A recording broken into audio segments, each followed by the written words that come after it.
Встречайте, SEO компании Global Intellect Service Вячеслав Ушенин.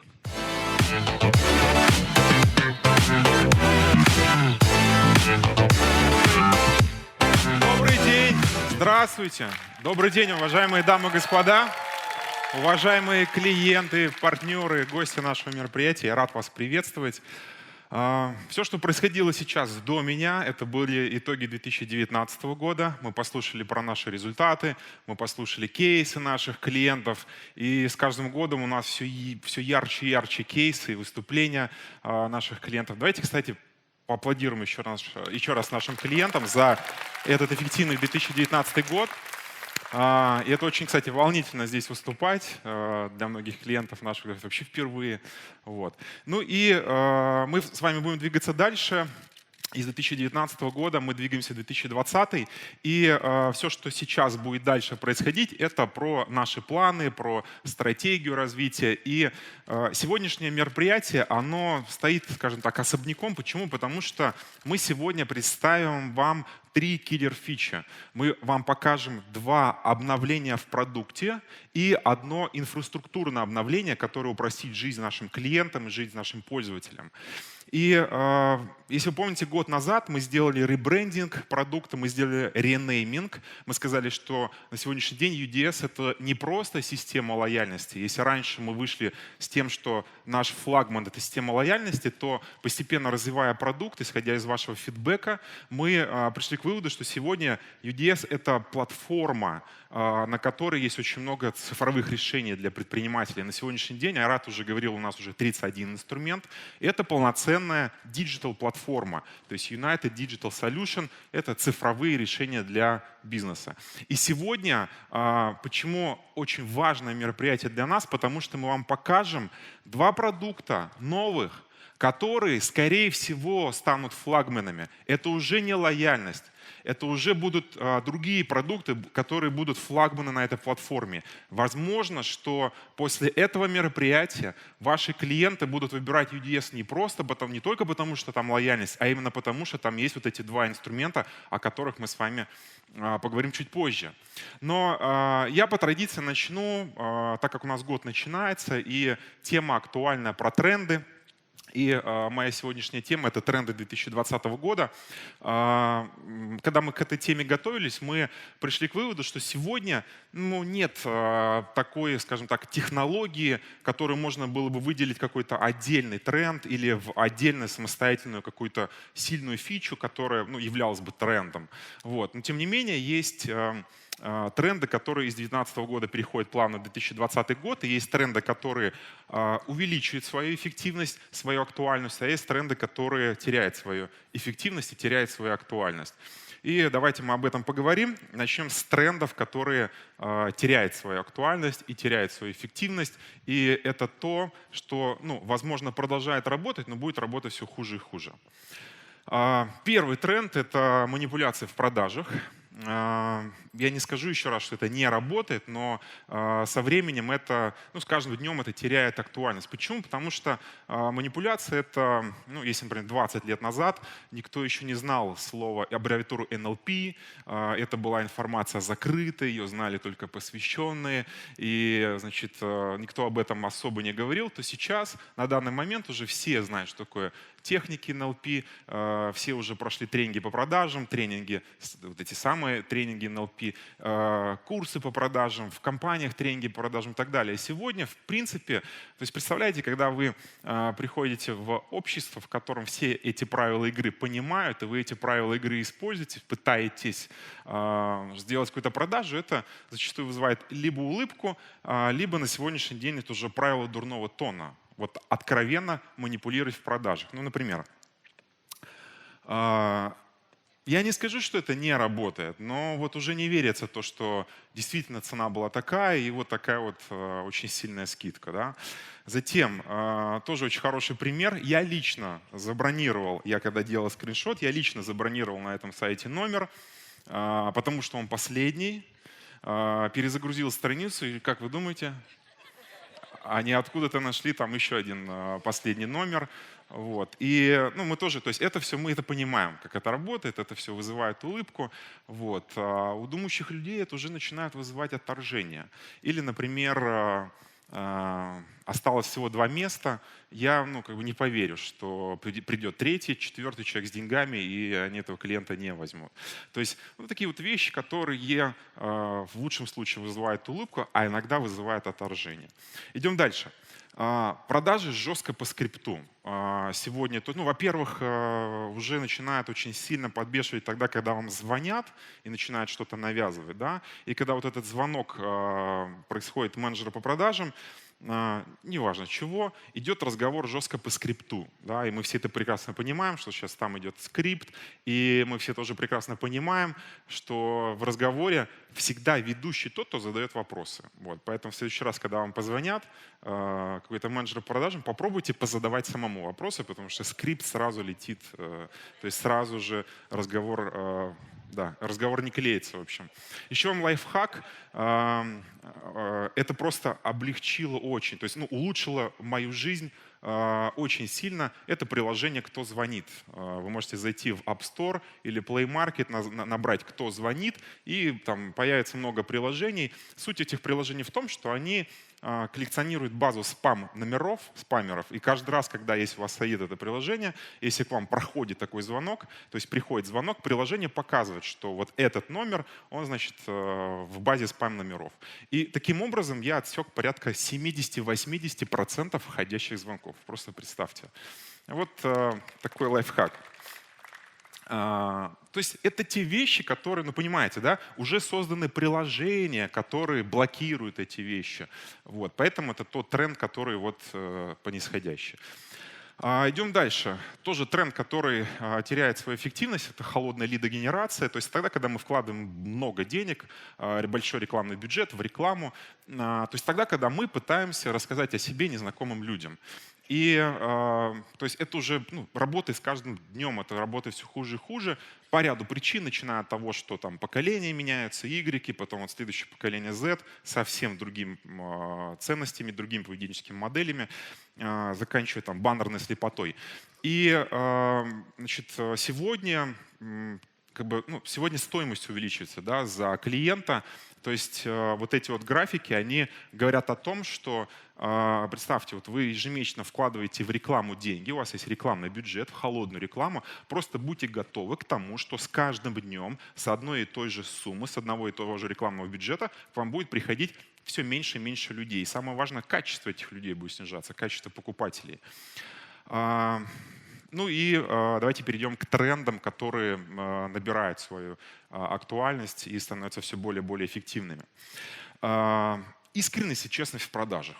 То есть подкупает очень сильно тогда, когда с тобой разговаривает продавец ну, на равных, когда это просто нормальный человеческий диалог, просто нормальный разговор. Когда ты понимаешь, что тебя не по скрипту гонят и тобой не манипулируют, а просто с тобой общаются.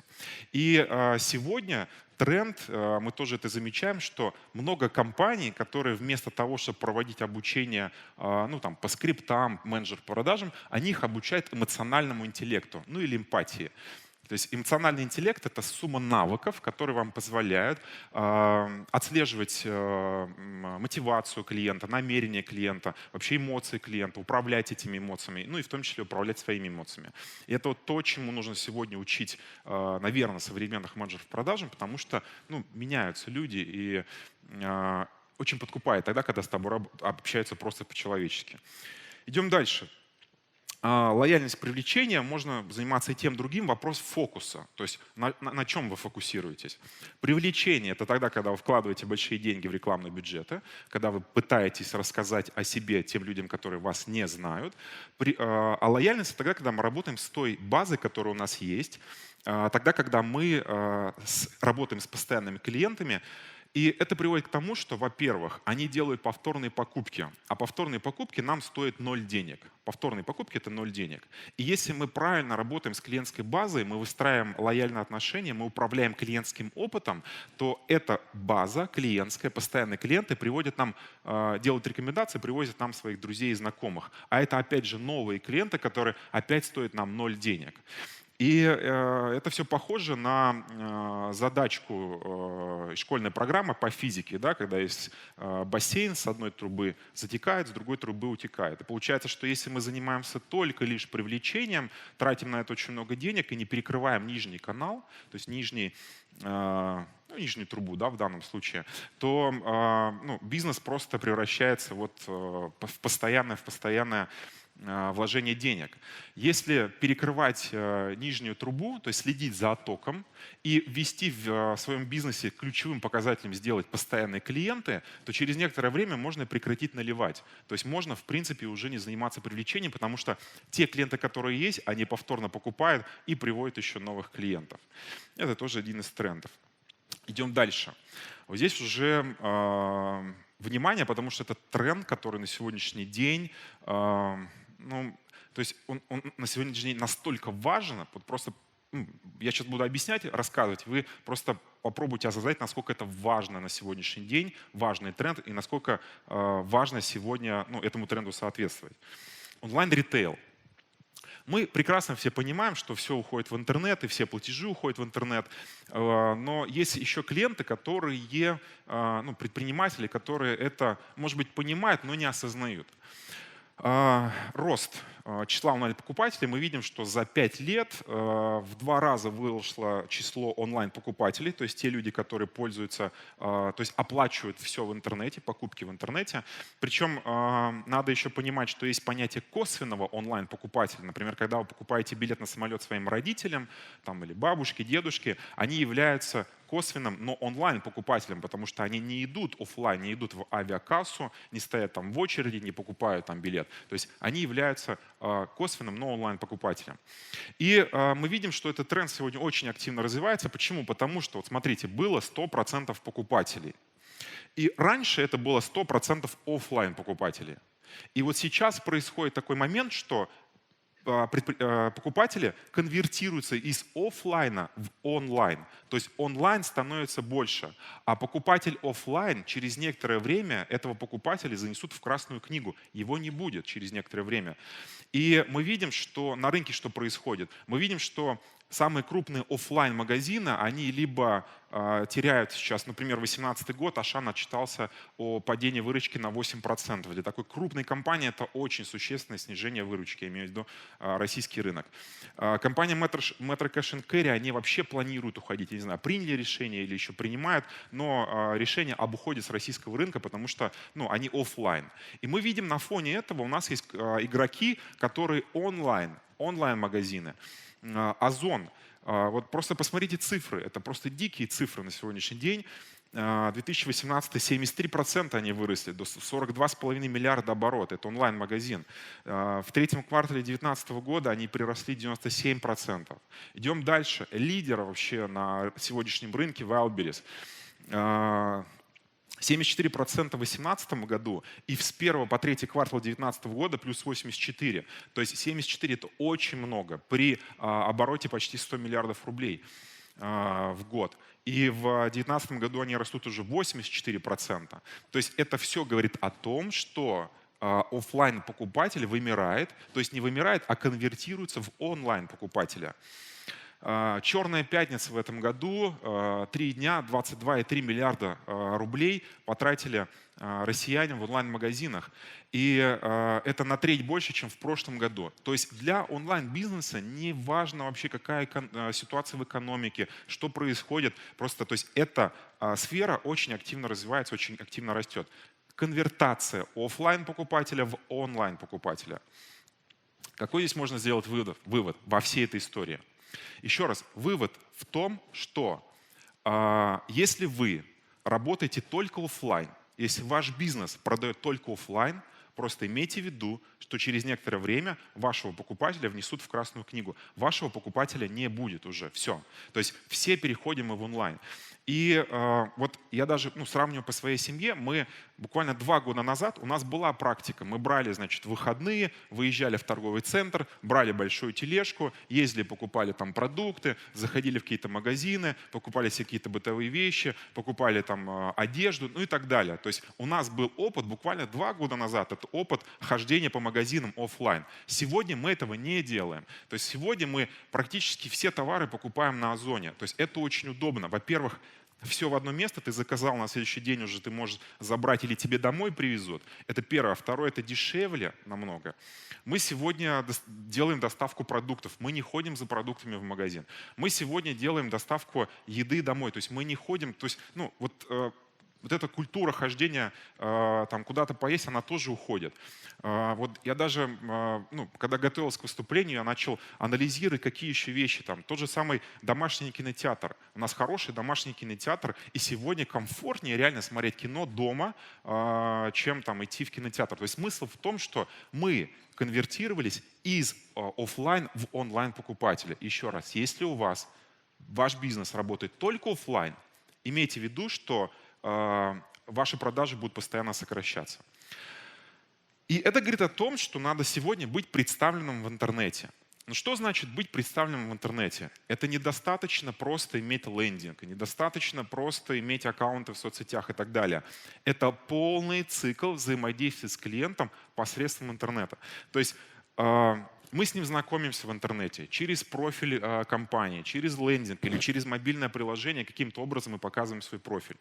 Мы делаем презентацию, да, своего продукта, какие-то там товары, прейскуранты и так далее. Это все в интернете. То есть никто не хочет идти в магазин ногами и смотреть, что у вас на полке выложено. Все хотят прийти в интернет и посмотреть ассортимент в вашем том же самом онлайн-магазине. Это продажа. Хочется, чтобы была продажа, чтобы мне не нужно было там наличка там, и так далее. Куда-то еще раз идти. Я просто нажал 2 кнопки сбоку на своем телефоне, Apple Pay, и я оплатил покупку. Это логистика. Логистика тоже через интернет, чтобы я показал адрес, куда мне привезти и так далее. Или там самовывоз. Это тоже важно. Постпродажный сервис. Тоже важно общаться через интернет с своим клиентом дальше, что будет приводить к повторным покупкам и так далее. Вот этот весь цикл, это значит быть сегодня представленным в интернете. И это просто must-have. То есть это просто нужно иметь, потому что рынок сейчас такой. Надо это просто понимать. Еще один тренд, который очень важен, это тоже, который набирает популярность, эффективность, это теплая лидогенерация. Это тогда, когда мы пытаемся взаимодействовать по-другому. Значит, например, это тогда, когда мы генерим новых лидов, новых клиентов за счет рекомендаций наших действующих клиентов. И тоже очень интересный инструмент, который он уже, в принципе, давно, и у нас даже есть в России ассоциация по кросс-маркетингу, но как инструмент давно ищем, но вот до сегодняшнего дня его мало кто использовал, потому что это все было кустарным способом. Что такое кросс-маркетинг? Кросс-маркетинг – это тогда, когда вы находите себе бизнес, который не является вашим, то есть вы предприниматель, и вы находите другого предпринимателя, который не является вам конкурентом, но у вас один и тот же клиент, один и тот же. Например, там автолюбитель. У вас может быть автомастерская, значит, у меня может быть шиномонтаж. И мы с вами не конкурируем, но у нас один и тот же клиент – это автолюбитель. И мы можем с вами закросситься, то есть сделать, скажем так, перекрестное опыление. То есть можем обменяться клиентами, то есть взаимообогатиться или предложить какие-то интересные плюшки, какие-то интересные, может быть, бонусные баллы нашим клиентам и взаимно обогатиться. Вот до сегодняшнего момента вы это видите много где. Например, когда подходите к кассе, оплачиваете, и вам говорят, что если вы там купите там еще на какую-то сумму, мы отдадим вам купон куда-то там в другое место, где вы можете там что-то приобрести и так далее. Или, например, когда вы в ресторане оплачиваете счет, вам приносят вот эту книжку, где счет, да, и там визитки, очень много визиток там каких-то других заведений. Вот это вот кустарный способ кросс-маркетинга, это не, скажем так, мы не видели это повсеместно, потому что это работало таким образом. До сегодняшнего момента, потому что сегодня мы вам покажем решение, диджитал решение. Мы с вами оцифруем эту бизнес-модель и вообще эту боль. И получается, что Ну, наверное, самый главный тренд на 2020 год – это диджитализация бизнеса. И это не уже, наверное, это не столько про оптимизацию бизнес-процессов, сколько, внимание, про соответствие технологическому ожиданию клиента. Смысл в том, что на сегодняшний день клиент очень сильно избалован технологиями, очень сильно.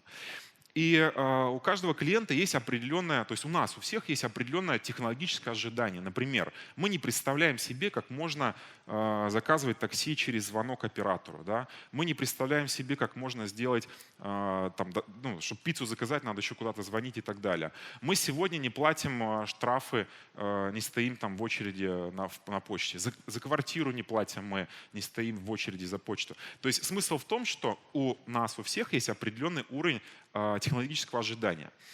И получается, что, смотрите, что произошло.